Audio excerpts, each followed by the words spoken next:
Welcome to silver spoon heroes kitchen. આજે આપણે વરાળિયા મરચાં બનાવીશું. આ એક ઓથેન્ટિક ગુજરાતી ડીશ છે. આ ભરેલા મરચાં સ્વાદમાં ખૂબ જ ટેસ્ટી લાગે છે.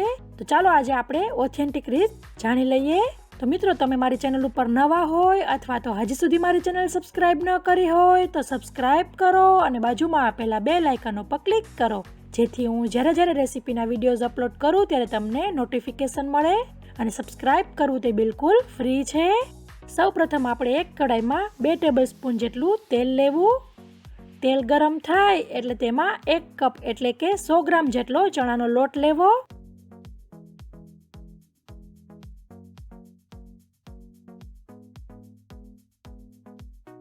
થોડીક વાર પછી સ્લો ફ્લેમ પર તેને સરસ શેકી લેવો. થોડીક વાર પછી આવી રીતે ચણાના લોટનો કલર ચેન્જ થઈ જાય છે અને મસ્ત સુગંધથી કિચન મહેકી ઉઠે છે, એટલે ગેસ બંધ કરી દેવો. ગેસ બંધ કર્યા પછી પણ સહેજ હલાવતા રહેવું, જેથી કડાઈ ગરમ હોવાથી તે લોટ બળી ન જાય. ચણાનો લોટ ઠંડો થાય ત્યાં સુધીમાં આપણે મરચાંનું કામ પતાવી લઈએ. તેના માટે મેં અહીં 200 ગ્રામ એટલે કે 8 થી 9 મોટા મરચાં લીધેલા છે, જે સ્વાદે લગભગ મોળા હોય છે. તેને મેં સરસ ધોઈ લીધેલા છે. હવે તેને આપણે લૂછીને એકદમ કોરા કરી લઈશું. બધા મરચાં લૂછાઈ જાય એટલે એક મરચું લઈ આમ કાપો કરી તેની અંદરથી બિયા અને જે નસો હોય છે તેને કાઢી લેવું.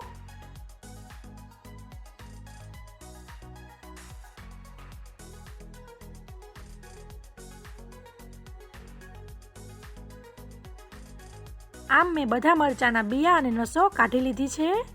બધા મરચાં આવી રીતે રેડી થાય ત્યાં સુધીમાં આપણો ચણાનો લોટ પણ ઠંડો થઈ ગયો છે. હવે તેમાં 1/3 ટીસ્પૂન હળદર ઉમેરીશું. પછી 1.5 થી 2 ટીસ્પૂન જેટલું લાલ મરચું ઉમેરીશું. પછી 3 ટીસ્પૂન જેટલું ધાણા જીરું ઉમેરીશું. પછી ચપટી હિંગ ઉમેરવી. પછી અડધી ટીસ્પૂન જેટલો ગરમ મસાલો ઉમેરવો. પછી 3 થી 4 ટીસ્પૂન જેટલી ખાંડ ઉમેરવી. પછી સ્વાદ મુજબ મીઠું ઉમેરવું. અને છેલ્લે 4 ટીસ્પૂન જેટલો લીંબુનો રસ ઉમેરવો. અને આ બધું સરસ મિક્સ કરી લેવું. મિત્રો, તમે લાલ મરચું, મીઠું, ખાંડ અને લીંબુનો રસ તમારા ટેસ્ટ પ્રમાણે વધઘટ કરી શકો છો.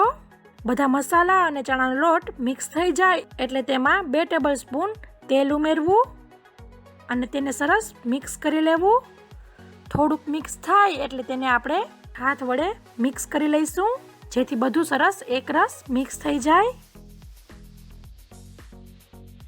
પછી આવી રીતે ચણાના લોટના મસાલાને મરચાંના ચીરામાં આમ સ્ટફ કરી લેવો. મસાલાને આપણે દાબીને સરસ ભરવાનો છે.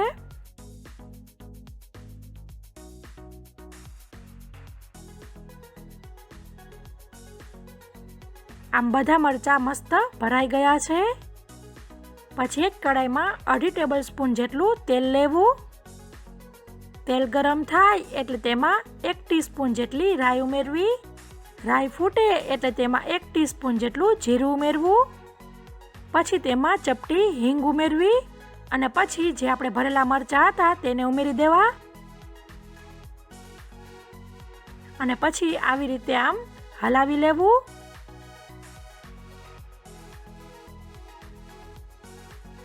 અને આમ થોડું પાણી એટલે કે આશરે 1 ટેબલસ્પૂન જેટલું હાથમાં લઈને આમ ફરતે રેડી દેવું અને ઢાંકીને 3 મિનિટ માટે સ્લો ટુ મીડિયમ ફ્લેમ ઉપર કૂક થવા દેવું. જો તમારી પાસે આવું કાચનું હોલવાળું ઢાંકણ ન હોય તો કડાઈ ઉપર પ્લેટ ઢાંકીને પ્લેટમાં અડધો ગ્લાસ જેટલું પાણી ઉમેરીને કૂક કરવું.